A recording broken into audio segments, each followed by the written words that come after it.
ಸ್ನೇಹಿತರೆ, ಚರಿತ್ರೆ ಮತ್ತೊಂದು ವಿಡಿಯೋಗೆ ನಿಮಗೆಲ್ಲ ಪ್ರೀತಿಯ ಸ್ವಾಗತ. ಹೀಗೆ ಇಲ್ಲಿ ಸೆಲ್ಫಿ ವಿಡಿಯೋ ತೆಗೆಯುತ್ತಿರುವ ವ್ಯಕ್ತಿ ದೆಹಲಿಯ ತ್ರಿಲೋಕಪುರಿಯ ನಿವಾಸಿ ಅಶೋಕ್ ವಾಲ್ಮೀಕಿ. ತನ್ನ ಹೆಂಡತಿ ಆಸೆಯಂತೆ ಅವರೊಂದಿಗೆ ಮಹಾಕುಂಭಮೇಳದಲ್ಲಿ ಭಾಗಿಯಾಗಲು ಬಂದಿದ್ದರು. ಫೆಬ್ರವರಿ 18ರ ಸಂಜೆ ತ್ರಿವೇಣಿ ಸಂಗಮದಲ್ಲಿ ಮಿಂದೇಳುವ ಮುನ್ನ ಸೆರೆ ಹಿಡಿದಿದ್ದ ಈ ವಿಡಿಯೋವನ್ನು ಅಶೋಕ್ ತಮ್ಮ ವಾಟ್ಸಪ್ ಸ್ಟೇಟಸ್ನಲ್ಲೂ ಹಾಕಿಕೊಂಡಿದ್ದರು. ಮುಗುಳ್ನಗೆಯೊಂದಿಗೆ ಹೆಂಡತಿಯ ಇಚ್ಛೆಯನ್ನ ಈಡೇರಿಸಿದ ಖುಷಿಯಲ್ಲಿ ಅಶೋಕ್ ಕಂಡು ಬಂದಿದ್ದರು. ಇಬ್ಬರು ದಂಪತಿ ಆ ರಾತ್ರಿ ಮಹಾಕುಂಭದಲ್ಲಿ ತಂಗಿದ್ದು ಮರುದಿನ ದೆಹಲಿಗೆ ಮರಳುವ ಯೋಚನೆಯಲ್ಲಿದ್ದರು. ಆದರೆ ಇಲ್ಲಿ ರಾತ್ರಿ ನಡೆದಿದ್ದೇ ಬೇರೆಯಾಗಿತ್ತು. ಅಶೋಕ್ ಸ್ಟೇಟಸ್ ನೋಡಿದ ಕುಟುಂಬಸ್ಥರ್ಯಾರು ಬೆಳಗಾಗೋದ್ರೊಳಗೆ ಕೆಟ್ಟ ಸುದ್ದಿಯೊಂದು ಬರುತ್ತದೆ ಅಂತ ಕನಸು ಮನಸ್ಸಿನಲ್ಲೂ ಯೋಚಿಸಿರಲಿಲ್ಲ. ಅಂಥದ್ದೊಂದು ಬೆಚ್ಚಿ ಬೀಳಿಸುವ ಘಟನೆ ಅಲ್ಲಿ ನಡೆದಿತ್ತು. ಅಸಲಿಗೆ ಇದು ಯಾವುದೋ ಕಾಲ್ತೊಳಿತದ ಘಟನೆ ಅಥವಾ ಯಾವುದೋ ಆಕ್ಸಿಡೆಂಟ್ ಆಗಿರಲಿಲ್ಲ. ಬದಲಾಗಿ ಮಹಾಕುಂಭ ಎಂಬ ಪವಿತ್ರ ಧಾರ್ಮಿಕ ಕಾರ್ಯಕ್ರಮದಲ್ಲಿ ನಡೆದ ಭಯಾನಕ ಹತ್ಯೆಯಾಗಿತ್ತು. ಹಾಗಾದರೆ ಏನಿದು ಮಹಾಕುಂಭದ ಕೊಲೆ ಪ್ರಕರಣ?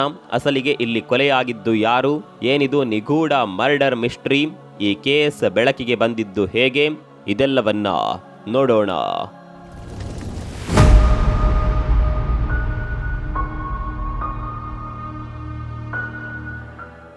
ಸ್ನೇಹಿತರೆ, ಅಶೋಕ್ ಹಾಗೂ ಮೀನಾಕ್ಷಿ ದಂಪತಿಗೆ 3 ಜನ ಮಕ್ಕಳಿದ್ರು. ಅಶ್ವಿನ್, ಆಶೀಶ್ ಹಾಗೂ ಆದರ್ಶ್. ಇದರಲ್ಲಿ ಅಶ್ವಿನ್ ಮನೆಯ ಹಿರಿಮಗನಾಗಿದ್ದ. ಫೆಬ್ರವರಿ 18ರಂದು ಅಶ್ವಿನ್ಗೆ ತಂದೆ ಅಲೋಕ್ ವಾಲ್ಮೀಕಿ ಕಡೆಯಿಂದ ಕರೆ ಬರುತ್ತದೆ. ಕಾಲ್ ರಿಸೀವ್ ಮಾಡುತ್ತಲೇ ಅತ್ತ ಕಡೆಯಿಂದ ಅಳುತ್ತಿರುವ ಶಬ್ದ ಕೇಳುತ್ತದೆ. ನಡುಗುವ ಧ್ವನಿಯಲ್ಲಿ ಅಶೋಕ್ ಕುಂಭಮೇಳದ ಜನ ಸಂದಣಿಯಲ್ಲಿ ನಿಮ್ಮಮ್ಮ ಕಳೆದು ಹೋದ್ಲು, ನನಗೇನು ದಿಕ್ಕು ತೋಚುತ್ತಿಲ್ಲ ಅಂತ ತನ್ನ ಮಗನಿಗೆ ತಿಳಿಸುತ್ತಾರೆ.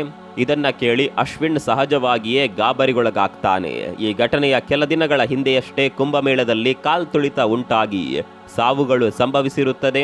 ಹೀಗಾಗಿ ಅಶ್ವಿನ್ ಮತ್ತಷ್ಟು ಕಳವಳಗೊಳ್ಳುತ್ತಾನೆ. ವಿಷಯ ತಿಳಿಯುತ್ತಿದ್ದಂತೆ ಇಡೀ ಕುಟುಂಬ ಚಿಂತಿತವಾಗುತ್ತದೆ. ಮತ್ತೊಂದೆಡೆ ತಂದೆ ಅಶೋಕ್ ವಾಲ್ಮೀಕಿ ತನ್ನ ಪತ್ನಿ ಮೀನಾಕ್ಷಿಯನ್ನ ಹುಡುಕಿಕೊಂಡೇ ವಾಪಸ್ ಬರೋದಾಗಿ ಮಕ್ಕಳಿಗೆ ಹೇಳ್ತಾನೆ. ಕುಂಭಮೇಳದ ಸಹಾಯವಾಣಿ ಮೂಲಕ ನಿರಂತರವಾಗಿ ಉದ್ಘೋಷಣೆಗಳನ್ನ ಹೊರಡಿಸಲಾಗಿದೆ. ಅವಳನ್ನ ಹುಡುಕುವ ಸಕಲ ಪ್ರಯತ್ನ ಮಾಡ್ತಿರೋದಾಗಿ ಅಶೋಕ್ ಹೇಳಿರ್ತಾನೆ. ಆದರೆ ಇಷ್ಟಾದರೂ ಕಳೆದು ಹೋದ ಮೀನಾಕ್ಷಿ ಪತ್ತೆಯಾಗೋದಿಲ್ಲ. ಇತ್ತ ನಾಪತ್ತೆ ಕೇಂದ್ರದಲ್ಲಿ ಅನೌನ್ಸ್ಮೆಂಟ್ ಆಗ್ತಿದ್ರೆ ಅತ್ತ ಪ್ರಯಾಗ್ರಾಜ್ನ ಜ್ಯೂಸಿ ಪೊಲೀಸ್ ಠಾಣೆಗೆ ಕರೆಯೊಂದು ಬರುತ್ತದೆ. ಪ್ರಯಾಗ್ರಾಜ್ನ ಆಜಾದ್ ನಗರದ ಲಾಡ್ಜ್ ಒಂದರಲ್ಲಿ ಮಧ್ಯವಯಸ್ಕ ಮಹಿಳೆಯೊಬ್ಬರ ಮೃತದೇಹ ಪತ್ತೆಯಾಗಿರುವ ಬಗ್ಗೆ ಪೊಲೀಸರಿಗೆ ತಿಳಿಸಲಾಗುತ್ತದೆ. ಕೂಡಲೇ ಯುಪಿ ಪೊಲೀಸರು ಸ್ಥಳಕ್ಕೆ ಧಾವಿಸ್ತಾರೆ. ಲಾಡ್ಜ್ನ ಕಾಮನ್ ಬಾತ್ರೂಮ್ನಲ್ಲಿ ಮಹಿಳೆಯ ಮೃತದೇಹವಿರುತ್ತದೆ. ಕತ್ತು ಸೀಳಿ ಕೊಲೆ ಮಾಡಿದ್ದು ಮೇಲ್ನೋಟಕ್ಕೆ ಕಂಡುಬರುತ್ತದೆ. ಆ ಲಾಡ್ಜ್ನಲ್ಲಿದ್ದ ಯಾತ್ರಿಯೊಬ್ಬರು ಮೃತ ಮಹಿಳೆಯ ಶವವನ್ನ ಮೊದಲು ನೋಡಿರುತ್ತಾರೆ. ಆದರೆ ಸತ್ತ ಮಹಿಳೆ ಯಾರು, ಎಲ್ಲಿಯವರು ಮುಂತಾದ ಯಾವ ವಿಷಯವೂ ತಿಳಿದು ಬರುವುದಿಲ್ಲ. ಕಾರಣ ಮೃತಪಟ್ಟ ಸ್ಥಳ ಅಸಲಿಗೆ ಲಾಡ್ಜ್ ಆಗಿರೋದಿಲ್ಲ. ಮನೆಯ ಮಾಲೀಕ ಕುಂಭಮೇಳದ ಸಲುವಾಗಿ ತನ್ನ ಮನೆಯ ಕೆಲ ಭಾಗಗಳನ್ನ ಹೀಗೆ ಯಾತ್ರಾರ್ಥಿಗಳಿಗಾಗಿ ಲಾಡ್ಜ್ ಆಗಿ ಪರಿವರ್ತಿಸಿರುತ್ತಾನೆ. ಹೀಗಾಗಿ ಬಾಕಿ ಹೋಟೆಲ್ಗಳಲ್ಲಿ ದಾಖಲಿಸುವಂತೆ ಇಲ್ಲಿ ಯಾವುದೇ ಗುರುತಿನ ಚೀಟಿ ಮಾಹಿತಿಯನ್ನ ಪಡೆಯದೆ ರೂಮು ಬಾಡಿಗೆ ನೀಡಿರುತ್ತಾರೆ. ಹೀಗಾಗಿ ಪೊಲೀಸರಿಗೆ ಮೃತ ಮಹಿಳೆಯ ವಿಳಾಸ ಪತ್ತೆ ಮಾಡೋದು ದೊಡ್ಡ ಸಮಸ್ಯೆಯಾಗುತ್ತದೆ. ವಿಚಿತ್ರ ಅಂದ್ರೆ ಕನಿಷ್ಠ CCTV ಕೂಡ ಆ ಲಾಡ್ಜ್ ಬಳಿ ಇರಲಿಲ್ಲ. ಹೀಗಾಗಿ ಪೊಲೀಸರು ದಿಗಿಲಿಗೆ ಬೀಳುತ್ತಾರೆ. ಮೃತ ಮಹಿಳೆಯ ಗುರುತು ಪತ್ತೆ ಮಾಡೋದು ಪೊಲೀಸರಿಗೆ ದೊಡ್ಡ ತಲೆನೋವು ಆಗುತ್ತದೆ. ಆ ಮನೆ ಮಾಲೀಕನನ್ನ ಪೊಲೀಸರು ವಿಚಾರಣೆ ನಡೆಸ್ತಾರೆ. ವಿಚಾರಣೆ ವೇಳೆ ಆತ ಮಹಿಳೆಯ ಕುರಿತು ವಿವರಿಸ್ತಾನೆ. ಒಬ್ಬ ಮಹಿಳೆ ಪುರುಷನೊಂದಿಗೆ ಸ್ಥಳಕ್ಕೆ ಬಂದಿದ್ದರು. 500 ರೂಪಾಯಿಗೆ ಒಂದು ರಾತ್ರಿಗಾಗಿ F4 ಹೆಸರಿನ ಕೋಣೆಯನ್ನ ಬಾಡಿಗೆ ಪಡೆದಿದ್ದರು ಅಂತ ಹೇಳ್ತಾನೆ. ವಿಚಿತ್ರ ಅಂದ್ರೆ ಆ ಮಹಿಳೆ ತಂಗಿದ್ದ ಕೊಠಡಿಯಲ್ಲಿ ಅವಳ ಗುರುತು ಪತ್ತೆ ಹಚ್ಚುವ ಯಾವ ವಸ್ತುಗಳು ಕೂಡ ಸಿಗೋದಿಲ್ಲ. ಹೀಗಾಗಿ ಪೊಲೀಸರು ಬೇರೆ ದಾರಿ ಕಾಣದೆ ಮೃತದೇಹವನ್ನ ಮರಣೋತ್ತರ ಪರೀಕ್ಷೆಗೆ ಕಳುಹಿಸಿ ಮೃತದೇಹವನ್ನ ಶವಾಗಾರಕ್ಕೆ ಕಳಿಸ್ತಾರೆ.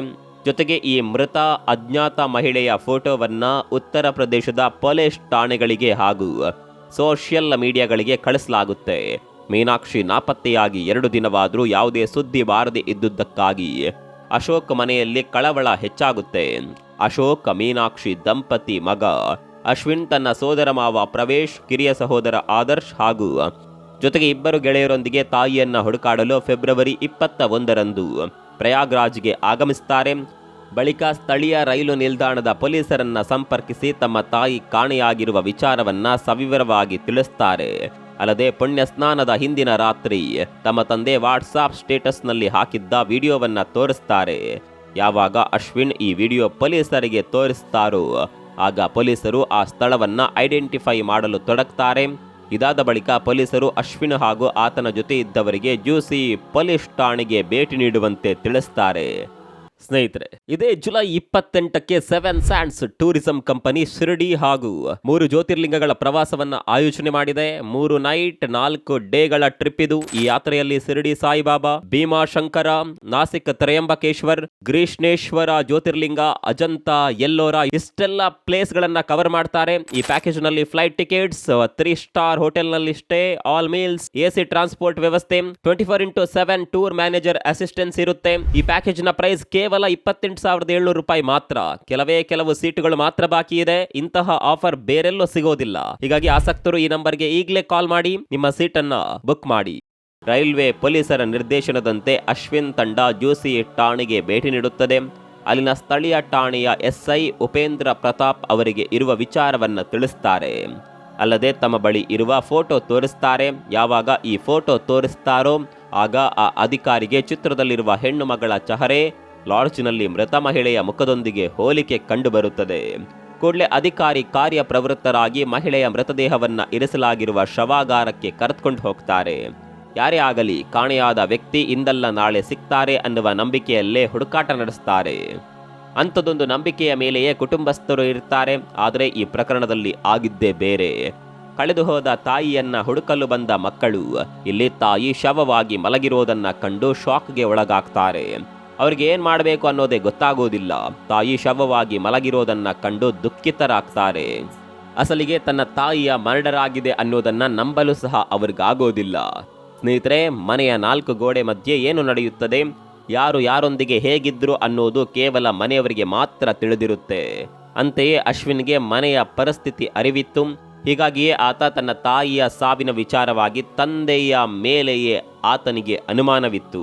ಹಾಗಂತ ಅದನ್ನ ಆ ಕ್ಷಣವೇ ಬಹಿರಂಗವಾಗಿ ಹೇಳುವಂತಹ ಸ್ಥಿತಿ ಅಲ್ಲಿರಲಿಲ್ಲ. ಯಾಕಂದ್ರೆ ಖುದ್ದು ತಂದೆಯೇ ಮೊಬೈಲ್ ಕರೆಯಲ್ಲಿ ಬಿಕ್ಕಿ ಬಿಕ್ಕಿ ಅಳುತ್ತಿದ್ದ.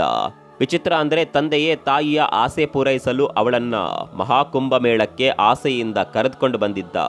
ಅವಳು ಕಳೆದು ಹೋದ ಮೇಲೆ ನಿರಂತರವಾಗಿ ಅಳುತ್ತಾ ಹುಡುಕಾಟ ನಡೆಸುತ್ತಿರುವ ಸಂಕಟಗಳನ್ನ ಫೋನ್ ಮೂಲಕ ತಿಳಿಸುತ್ತಿದ್ದ. ಹೀಗಿರುವಾಗ ತಂದೆ ಕೊಲೆ ಮಾಡಲು ಸಾಧ್ಯವೇ ಎನ್ನುವ ಯೋಚನೆಯು ಮಗ ಅಶ್ವಿನ್ಗೆ ಬಂದಿತ್ತು. ಆದರೆ ಕೆಲವೊಮ್ಮೆ ಒಳಗಿನ ಸತ್ಯಗಳು ಬೇರೆಯದ್ದೇ ಆಗಿರುತ್ತವೆ. ಅಳುವ ಗಂಡಸನ್ನ, ಅಲೆಯುವ ಹೆಣ್ಣನ್ನ ನಂಬಾರದು ಎನ್ನುವ ನುಡಿಗಟ್ಟಿನಂತೆ ಮಾತು ಮಾತಿಗೂ ಅಳುವ ಪುರುಷ ಯಾವತ್ತೂ ನಂಬಿಕೆಗೆ ಅರ್ಹನಲ್ಲ ಅಂತ ಹಿರಿಯರು ಹೇಳ್ತಾರೆ. ಜೊತೆಗೆ ಕಣ್ಣೀರು ಹಾಕಿದ ಮಾತ್ರಕ್ಕೆ ಆತ ನಿರಪರಾಧಿ ಅಂತಾಗಲಿ ಅಥವಾ ಸುಮ್ಮನಿದ್ದ ಮಾತ್ರಕ್ಕೆ ಕೊಲೆಗಾರ ಅಂತಾಗಲಿ ಯಾವತ್ತೂ ಭಾವಿಸಬಾರದು. ಬಹುಶಃ ಅಶೋಕ್ ವಾಲ್ಮೀಕಿ ವಿಚಾರದಲ್ಲೂ ಅದು ನಿಜವಾಗೋದ್ರಲ್ಲಿತ್ತು. ಲಾಡ್ಜ್ನಲ್ಲೇನೋ ಸಿಸಿಟಿವಿ ಇರಲಿಲ್ಲ. ಹೀಗಾಗಿ ಮೀನಾಕ್ಷಿ ಜೊತೆ ಬಂದಿದ್ದ ವ್ಯಕ್ತಿಯ ಸುಳಿವು ಸಾಧ್ಯವಿರಲಿಲ್ಲ. ಆದರೆ ಈ ದಾರಿಯಲ್ಲಿ ಕೆಲವು ಕಡೆ ಸಿಸಿಟಿವಿಗಳಿದ್ದವು. ಹೀಗಾಗಿ ಪೊಲೀಸರು ಮೊದಲು ಆ ಸಿಸಿಟಿವಿ ಫುಟೇಜ್ಗಳನ್ನು ಪರಿಶೀಲನೆ ನಡೆಸಿದ್ರು. ಹಾಗೆ ಪರಿಶೀಲನೆ ಮಾಡುವ ಸಂದರ್ಭದಲ್ಲಿ ಫೆಬ್ರವರಿ 18ರಂದು ರಾತ್ರಿ 8 ಗಂಟೆಯ ಸಮಯದಲ್ಲಿ ಈ ದಾರಿಯ ಮೂಲಕ ಇಬ್ಬರು ದಂಪತಿ ಬ್ಯಾಗ್ ಹೊತ್ಕೊಂಡು ಸಾಗಿದ್ದರು. ಕೂಡಲೇ ಪೊಲೀಸರು ಆ ದೃಶ್ಯವನ್ನ ಆ ಲಾಡ್ಜ್ನ ಮಾಲೀಕನಿಗೆ ತೋರಿಸಿದ್ರು. ಆತ ಈ ದಂಪತಿಯನ್ನ ಗುರುತಿಸ್ತಾನೆ. ಅಸಲಿಗೆ ಆ ದಂಪತಿ ಬೇರ್ಯಾರು ಆಗಿರಲಿಲ್ಲ, ಬದಲಾಗಿ ಅಶೋಕ್ ವಾಲ್ಮೀಕಿ ಹಾಗೂ ಮೀನಾಕ್ಷಿ ಆಗಿದ್ದರು. ಯಾವಾಗ ವಿಷಯ ಕನ್ಫರ್ಮ್ ಆಯಿತು ಪೊಲೀಸರು ತಡ ಮಾಡಲಿಲ್ಲ.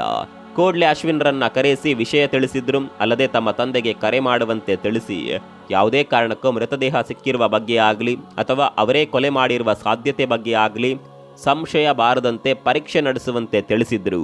ಅಂತೆಯೇ ಅಶ್ವಿನ್ ತಮ್ಮ ತಂದೆ ಅಶೋಕ್ಗೆ ಕರೆ ಮಾಡಿ ತಾನು ತಾಯಿಯ ಹುಡುಕಾಟಕ್ಕಾಗಿ ಪ್ರಯಾಗ್ರಾಜ್ಗೆ ಬಂದಿರೋದಾಗಿ ಹೇಳ್ತಾನೆ. ಅಲ್ಲದೆ ಪ್ರಯಾಗ್ರಾಜ್ನ ಸ್ಥಳವೊಂದಕ್ಕೆ ಬರುವಂತೆ ತಿಳಿಸ್ತಾನೆ. ಅಂತೆಯೇ ಇದನ್ನ ನಂಬಿ ಅಶೋಕ್ ಸ್ಥಳಕ್ಕೆ ಬರ್ತಾನೆ.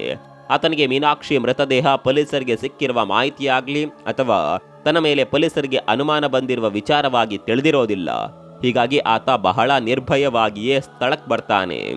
ಫೆಬ್ರವರಿ 21ರಂದು ಪ್ರಯಾಗ್ರಾಜ್ ಪೊಲೀಸರು ಅಶೋಕ್ನನ್ನ ವಶಕ್ಕೆ ಪಡೆಯುತ್ತಾರೆ. ಬಳಿಕ ಆತನನ್ನ 10 ಹಲವು ಬಾರಿ ವಿಚಾರಣೆಗೆ ಒಳಪಡಿಸುತ್ತಾರೆ. ಮೊದಮೊದಲು ಕೊಲೆಯ ವಿಷಯ ಅಲ್ಲಗಳೆಯಲು ಹಲವಾರು ಕತೆ ಕಟ್ಟಿದ್ದ ಅಶೋಕ್ ಬಳಿಕ ತಾನು ಮಾಡಿದ ದುಷ್ಕೃತ್ಯವನ್ನ ಒಪ್ಪಿಕೊಳ್ಳುತ್ತಾನೆ. ಆ ಮೂಲಕ ಅಪರಾಧಗಳಿಗೂ ವಯಸ್ಸಿಗೂ ಸಂಬಂಧವಿಲ್ಲ ಅನ್ನುವ ಸತ್ಯವನ್ನ ಅಶೋಕ್ ವಾಲ್ಮೀಕಿ ಹೊರಹಾಕ್ತಾನೆ. ಅಂದಹಾಗೆ 50 ವರ್ಷ ವಯಸ್ಸಿನ ಅಶೋಕ್ ವಾಲ್ಮೀಕಿ DMCಯಲ್ಲಿ ಸ್ವೀಪರ್ ಆಗಿ ಕೆಲಸ ನಿರ್ವಹಿಸುತ್ತಿರುತ್ತಾನೆ. ಆತನಿಗೆ ಎದೆ ಎತ್ತರಕ್ಕೆ ಬೆಳೆದ 3 ಗಂಡು ಮಕ್ಕಳಿರ್ತಾರೆ. ಹೀಗಿದ್ರೂ ಅವನಿಗೆ ಹೊರಗಡೆ ಒಬ್ಳು ಹೆಂಗಸಿನ ಜೊತೆ ಅಕ್ರಮ ಸಂಬಂಧವಿರುತ್ತದೆ. ಈ ವಿಚಾರ ಆತನ ಹೆಂಡತಿ ಮೀನಾಕ್ಷಿಗೆ ತಿಳಿದಿರುತ್ತದೆ. ಇದೇ ವಿಚಾರವಾಗಿ ಮನೆಯಲ್ಲಿ ಆತ ತನ್ನ ಹೆಂಡತಿ ಮೀನಾಕ್ಷಿ ಜೊತೆ ಆಗಾಗ ಜಗಳವಾಡ್ತಾ ಇರ್ತಾನೆ. ಆದರೆ ದಿನಗಳದಂತೆ ಈ ವಿಚಾರ ತಾರಕಕ್ಕೇರುತ್ತದೆ. ಕೇವಲ ಗಂಡ ಹೆಂಡತಿ ನಡುವೆ ಇರಬೇಕಾದ ಈ ಕಲಹದ ವಿಚಾರ ದಿನಗಳು ಉರುಳಿದಂತೆ ಮಕ್ಕಳಿಗೂ ತಿಳಿಯುತ್ತದೆ. ಮನೆಯಲ್ಲಿ ಸದಾ ಈ ವಿಷಯವಾಗಿ ಜಗಳ ನಡೆಯುತ್ತಿರುತ್ತದೆ. ಅಶೋಕ್ ನಿತ್ಯ ಕುಡಿದು ಬಂದು ಮೀನಾಕ್ಷಿಗೆ ಹಿಂಸೆ ಕೊಡ್ತಿರ್ತಾನೆ. ತನ್ನ ಅಕ್ರಮ ಸಂಬಂಧದ ಬಗ್ಗೆ ತಿಳಿದಿಲ್ಲದವಳಂತೆ ಇದ್ದು ಬಿಡುವಂತೆ ಪೀಡಿಸ್ತಿರ್ತಾನೆ. ಆದರೆ ಮೀನಾಕ್ಷಿ ಇದನ್ನ ಒಪ್ಪಿರೋದಿಲ್ಲ. ಇದರಿಂದ ಮತ್ತಷ್ಟು ಹತಾಶಗೊಂಡಿದ್ದ ಅಶೋಕ್ ಯಾವುದೇ ಬೆಲೆ ತೆತ್ತಾದರೂ ತನ್ನ ದಾರಿಗೆ ಅಡ್ಡವಾಗಿರುವ ತನ್ನ ಪತ್ನಿ ಮೀನಾಕ್ಷಿಯನ್ನ ಹತ್ಯೆಗೈಯಲು ಮುಂದಾಗ್ತಾನೆ.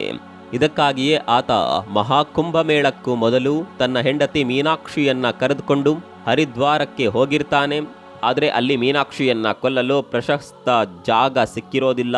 ಹರಿದ್ವಾರದಲ್ಲಿ ಯಾವುದೇ ಲಾಡ್ಜ್ಗೆ ಹೋದ್ರೂ ಆಧಾರ್ ಕಾರ್ಡ್ ದಾಖಲೆ ಕೇಳಿರ್ತಾರೆ. ಹೀಗಾಗಿ ಆತನ ದುಷ್ಟ ಪ್ಲಾನ್ ಈಡೇರೋದಿಲ್ಲ. ಆದರೆ ಅದಾದ ಕೆಲ ದಿನಗಳಲ್ಲಿಯೇ ಪ್ರಯಾಗ್ರಾಜ್ನಲ್ಲಿ ಕುಂಭಮೇಳ ನಡೆಯುತ್ತಿರುವ ವಿಚಾರ ಆತನಿಗೆ ತಿಳಿಯುತ್ತದೆ. ಅದೇ ಸಮಯಕ್ಕೆ ಕಾಲ್ತುಳಿತದ ಘಟನೆ ಕೂಡ ನಡೆದಿರುತ್ತದೆ. ಇದರಿಂದ ಉತ್ತೇಜಿತನಾದ ಅಶೋಕ್ ಇದೇ ತನಗೆ ಕಾರ್ಯ ಸಾಧಿಸಲು ಉತ್ತಮ ಸ್ಥಳ ಅಂತ ಭಾವಿಸ್ತಾನೆ. ಇಷ್ಟೊಂದು ಜನಸಂದಣಿಯ ನಡುವೆ ತನ್ನ ಕಾರ್ಯ ಸುಲಭವಾಗಿ ನಡೆಸಬಹುದು ಅನ್ನೋದು ಆತನ ಲೆಕ್ಕಾಚಾರವಾಗಿರುತ್ತದೆ. ಅಂತೆಯೇ ಆತ ತನ್ನ ಹೆಂಡತಿ ಮೀನಾಕ್ಷಿಯನ್ನ ಕರೆದುಕೊಂಡು ಪ್ರಯಾಗ್ರಾಜ್ಗೆ ಬರ್ತಾನೆ. ಫೆಬ್ರವರಿ 18ರಂದು ಸಂಗಮದಲ್ಲಿ ಮಿಂದೆದ್ದ ಬಳಿಕ ಆತ ರಾತ್ರಿ ತಂಗಲು ಒಬ್ಬ ಏಜೆಂಟ್ನ ಮೂಲಕ ರೂಮೊಂದನ್ನ ಪಡಿತಾನೆ. ಆ ಸ್ಥಳದಲ್ಲಿ ಯಾವುದೇ ID ಪ್ರೂಫ್ ಪಡೆಯೋದಿಲ್ಲ ಅನ್ನೋದನ್ನ ಖಚಿತಪಡಿಸಿಕೊಂಡೇ ಅಲ್ಲಿಗೆ ಹೆಂಡತಿಯನ್ನ ಕರೆದುಕೊಂಡು ಹೋಗ್ತಾನೆ. 500 ರೂಪಾಯಿಗೆ ರೂಮ್ ಸಿಕ್ಕಿರುತ್ತದೆ. ಸಾಲದಕ್ಕೆ ಅಲ್ಲಿ ಯಾವುದೇ CCTV ಕ್ಯಾಮ್ರಾ ಇರೋದಿಲ್ಲ. ಇದು ಸಹ ಅಶೋಕ ತನ್ನ ಕಾರಸ್ಥಾನ ಮೆರೆಯಲು ಅವಕಾಶ ನೀಡಿದಂತಾಗುತ್ತದೆ. ಅಂದು ರೂಮ್ನಲ್ಲಿ ರಾತ್ರಿ ಇಡೀ ಮದ್ಯ ಸೇವಿಸಿದ್ದ ಅಶೋಕ್ ಬೆಳಗಿನ ಜಾವದಲ್ಲಿ ಹೆಂಡತಿ ಏಳುವ ಸಮಯದಲ್ಲಿ ಅವಳನ್ನ ಹತ್ತಿರ ಕರೆದು ಅಳುವ ನಾಟಕವಾಡ್ತಾನೆ. ತನ್ನನ್ನು ಕ್ಷಮಿಸುವಂತೆ ಕೇಳ್ಕೊಳ್ತಾನೆ. ಆದರೆ ಇದ್ಯಾವುದರ ಪರಿವೇ ಇಲ್ಲದ ಮುಗ್ಧತೆಯ ಪ್ರತೀಕದಂತಿದ್ದ ಮೀನಾಕ್ಷಿಗೆ ಗಂಡ ಯಾಕೆ ಹೀಗಾಡ್ತಾ ಇದ್ದಾನೆ ಅನ್ನೋದು ತಿಳಿಯೋದಿಲ್ಲ. ಅವಳು ತನ್ನ ಪಾಡಿಗೆ ಎದ್ದು ಶೌಚದ ರೂಮ್ನತ್ತ ಹೊರಡ್ತಾಳೆ. ಅದನ್ನೇ ಕಾಯುತ್ತಾ ಕುಳಿತಿದ್ದ ರಾಕ್ಷಸಿ ಗಂಡ ಅಶೋಕ್ ಆ ಶೌಚಗೃಹದಲ್ಲಿ ಇದ್ದಕ್ಕಿದ್ದಂತೆ ಮೀನಾಕ್ಷಿ ಮೇಲೆ ಎರಗಿ ಅವಳ ಕತ್ತನ್ನ ಸೀಳಿ ಹಾಕ್ತಾನೆ. ಅಸಲಿಗೆ ಮೀನಾಕ್ಷಿಗೆ ಇದ್ಯಾವುದು ತಿಳಿಯದೆ ಕೂಗಿಕೊಳ್ಳಲಾಗದೆ ಬಾತ್ರೂಮ್ನಲ್ಲಿಯೇ ಪ್ರಾಣ ಬಿಡ್ತಾಳೆ. ಎಂಥ ವಿಚಿತ್ರ ಅಂದ್ರೆ ತನ್ನ ಗಂಡನ ಮೇಲೆ ಪೂರ್ಣ ವಿಶ್ವಾಸವಿಟ್ಟು ಕುಂಭಮೇಳದ ಪುಣ್ಯ ಸ್ನಾನಕ್ಕೆ ಬಂದಿದ್ದ ಗೃಹಿಣಿ ಹೀಗೆ ಬೀದಿ ಹೆಣವಾಗ್ತಾಳೆ. ಅಸಲಿಗೆ ಮೀನಾಕ್ಷಿಗೆ ಈ ಬಗ್ಗೆ ಚೂರೇ ಚೂರು ಅನುಮಾನ ಬಂದಿರಲಿಲ್ಲ. ಅವಳಿಗೆ ತನ್ನ ಹಾಗೂ ಗಂಡನ ನಡುವಿನ ಸಂಬಂಧ ಸುಧಾರಣೆಯಾಗುತ್ತಿದೆ ಅಂತಾನೆ ಅಂದುಕೊಂಡಿದ್ದಳು. ಆದರೆ ಗಂಡ ಮಾತ್ರ ರಕ್ಕಸ ರೂಪ ತಾಳಿ ಅವಳನ್ನ ಸೀಳಿ ಹಾಕಿದ್ದ. ಗಮನಿಸಬೇಕಾದ ಸಂಗತಿ ಅಂದ್ರೆ ಅಶೋಕ್ ದೆಹಲಿಯಿಂದ ಬರುವಾಗಲೇ ಜೊತೆಗೆ ಚಾಕುವನ್ನ ತನ್ನ ಬ್ಯಾಗ್ನಲ್ಲಿಟ್ಕೊಂಡು ಬಂದಿದ್ದ. ಇನ್ನು ಮೀನಾಕ್ಷಿ ಸಹೋದರ ಪ್ರವೇಶ್ ಕುಮಾರ್ ಪ್ರಕಾರ ಈ ಕೊಲೆ ಪ್ರಕರಣದಲ್ಲಿ ಅಶೋಕ್ ಅಕ್ರಮ ಸಂಬಂಧ ಇಟ್ಕೊಂಡಿದ್ದ ಮಹಿಳೆ ಕೂಡ ಶಾಮೀಲಾಗಿದ್ದಾಳೆ ಅಂತ ಆರೋಪಿಸಲಾಗಿದೆ. ಜೋಸಿ ಪೊಲೀಸ್ ಠಾಣೆ ಪೊಲೀಸರು ವಶಪಡಿಸಿಕೊಂಡಿದ್ದ CCTV ಫುಟೇಜ್ನಲ್ಲಿ ಆ ಮಹಿಳೆ ಕೂಡ ಕಂಡು ಬಂದಿದ್ದಾಳೆ ಅಂತ ಪ್ರವೇಶ್ ಕುಮಾರ್ ಆರೋಪಿಸಿದ್ದಾರೆ. ವಿಚಿತ್ರ ಅಂದ್ರೆ ಆ ಮಹಿಳೆ ಕೂಡ ವಿವಾಹಿತೆಯಾಗಿದ್ದು ದೆಹಲಿಯ ತ್ರಿಲೋಕಪುರಿಯಲ್ಲೇ ವಾಸವಾಗಿದ್ದಾಳೆ ಅಂತ ಹೇಳಲಾಗಿದೆ. ತನ್ನ ಅಕ್ರಮ ಸಂಬಂಧವನ್ನ ಉಳಿಸಿಕೊಳ್ಳಲು ಹೋಗಿ ತನ್ನ ಹೆಂಡತಿಯನ್ನೇ ಈ ಹಂತಕ ಕೊಲೆಗೈದಿದ್ದಾನೆ. ವಯಸ್ಸಿನ ಜವಾಬ್ದಾರಿ ಮರೆತು ಎದೆ ಎತ್ತರಕ್ಕೆ ಬೆಳೆದ ಮಕ್ಕಳ ಮುಂದೆಯೇ ತಾನೊಬ್ಬ ಕೊಲೆಪಾತಕ ಅಂತ ನಿರೂಪಿಸಿದ್ದಾನೆ. ಅಕ್ರಮ ಸಂಬಂಧಗಳು ಯಾವತ್ತೂ ಮನುಷ್ಯನನ್ನ ಸ್ವಾರ್ಥಿಯಾಗಿ ಯೋಚಿಸಲು ಪ್ರೇರೇಪಿಸುತ್ತವೆ. ಅಕ್ರಮದ ರುಚಿ ಹತ್ತಿದಾಗ ಮನುಷ್ಯ ಇನ್ನೊಬ್ಬರ ಭಾವನೆ ಅರ್ಥ ಮಾಡಿಕೊಳ್ಳುವ ಗೋಜಿಗೆ ಹೋಗೋದೇ ಇಲ್ಲ. ತಾನು ಮಾಡಿದ್ದೇ ಸರಿ ಎನ್ನುವ ಹಠ, ಅತಿಯಾದ ಕೋಪ, ತಾತ್ಕಾಲಿಕ ಮೋಹ ಇಡೀ ಬದುಕನ್ನೇ ಸರ್ವನಾಶ ಮಾಡುತ್ತದೆ. ಪ್ರತಿ ಕೊಲೆಗಾರ ತಾನೊಬ್ಬ ಮುಗ್ಧ ಅಮಾಯಕ ಅಂತಾಲೆ ಹೇಳ್ತಾನೆ. ಆದರೆ ನೆಲಕ್ಕೆ ಬಿದ್ದ ರಕ್ತದ ಗುರುತುಗಳು ಯಾವತ್ತೂ ಸುಳ್ಳು ಹೇಳೋದಿಲ್ಲ. ಒಟ್ಟಿನಲ್ಲಿ ಸಂಬಂಧಗಳು ಶಿಥಿಲಗೊಂಡರೆ ಪರಿಸ್ಥಿತಿ ಏನಾಗಬಹುದು, ಕುಟುಂಬ ಹೇಗೆ ಬೀದಿಗೆ ಬೀಳುತ್ತದೆ ಅನ್ನೋದಕ್ಕೆ ಈ ಪ್ರಕರಣ ಸಾಕ್ಷಿಯಾಗಿದೆ. ಜೊತೆಗೆ ಅಕ್ರಮ ಸಂಬಂಧಗಳ ಬೆನ್ನು ಹತ್ತಿ ಹೋದವರು ಕೊನೆಗೆ ಸೇರುವುದು ಜೈಲು ಅನ್ನುವ ಸತ್ಯವನ್ನ ಸಹ ಈ ಕೇಸ್ ತೆರೆದಿಟ್ಟಿದೆ. ಈ ಕೇಸ್ನ ಬಗ್ಗೆ ನಿಮ್ಗೇನನ್ಸುತ್ತೆ ಕಾಮೆಂಟ್ ಮಾಡಿ.